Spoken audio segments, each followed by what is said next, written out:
know good and well that someday there could be a government in power that is shipping its citizens off for disagreements.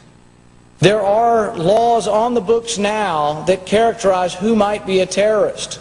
Someone missing fingers on their hands is a suspect, according to the Department of Justice.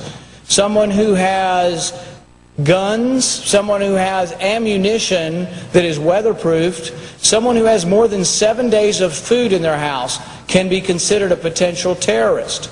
If you are suspected by these activities, do you want to have the government have the ability to send you to Guantanamo Bay for indefinite detention?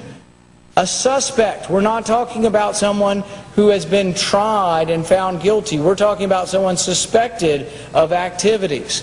But some of the things that make you suspicious of terrorism are having food, having more than 7 days of food, missing fingers on your hand, having ammunition, having weatherproofed ammunition, having several guns at your house. Is that enough? Are you willing to sacrifice your freedom for liberty?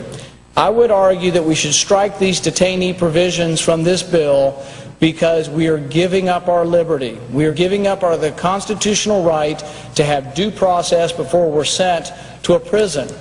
This is very important. I think this is a constitutional liberty we should not look at and blithely sign away to the executive power or to the military. So I would call for support of the amendment that will strike the provisions on keeping detainees indefinitely, particularly the fact that we could now for the first time send American citizens to prisons abroad. I think that is a grave danger to our constitutional liberty, and I advise a vote to strike these provisions from the bill.